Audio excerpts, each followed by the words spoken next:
I stood beside my best friend as his best man, adjusting his tie with shaking hands. The bride walked down the aisle, glowing in white. Everyone saw a beautiful woman in love. Only I knew she was pregnant, and the baby was mine. She looked me dead in the eyes as she reached the altar, then smiled at him. Nathan and I had been best friends since we were 10. Same schools, same dreams, same stupid promises about growing old together. He trusted me with everything, especially her. Clara arrived in our lives like summer sunlight. Warm laugh, soft voice, the kind of woman who made rooms quieter when she entered them. Nathan fell first. Hard. I pretended I didn't. They got engaged after a year. Everyone said they were perfect together. And maybe they were. But perfection has cracks. Tiny ones. Invisible ones. You only notice them when you're close enough to fall through. 3 months before the wedding, Nathan left town for a business trip. Just 4 days.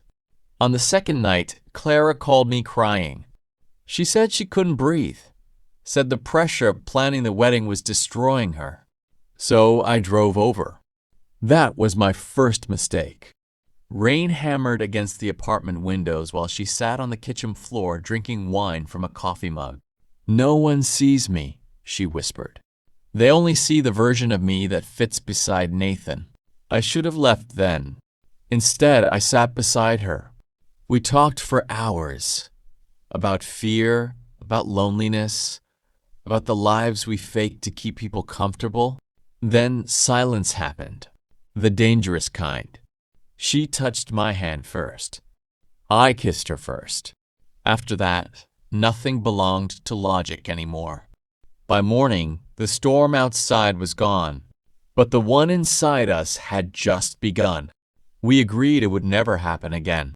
One mistake, one terrible night. Then 2 weeks later, Clara showed up at my apartment holding a pregnancy test with trembling hands. Positive. I remember staring at it while the world tilted sideways. "We'll tell him," I said immediately.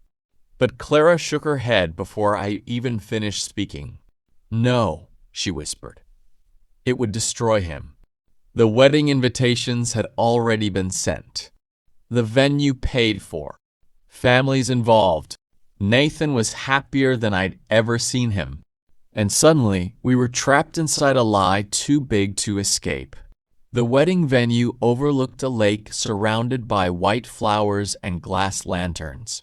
Beautiful, elegant, fake.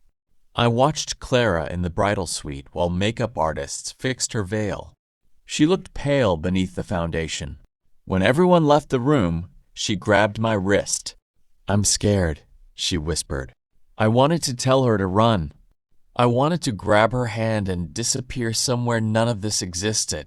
Instead, I adjusted her necklace and said, "You look beautiful."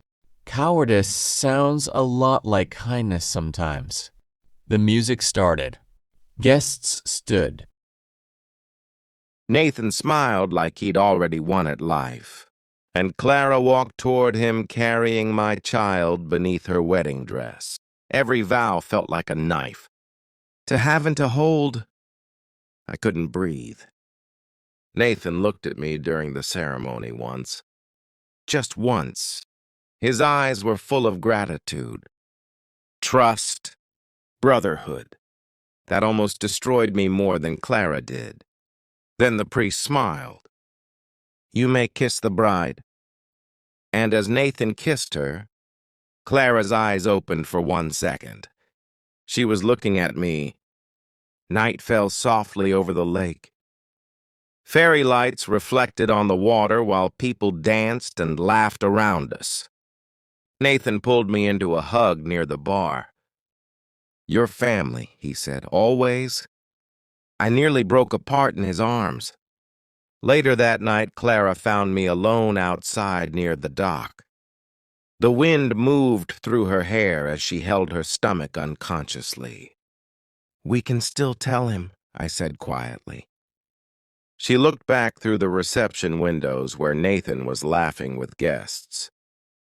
"No," she whispered. "He finally looks happy." "And what about us?" Her eyes filled with tears. "There is no us."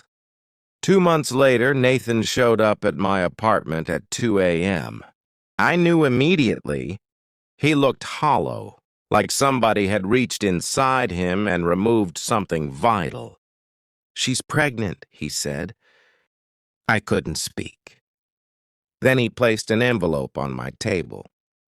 DNA results. Silence swallowed the room whole.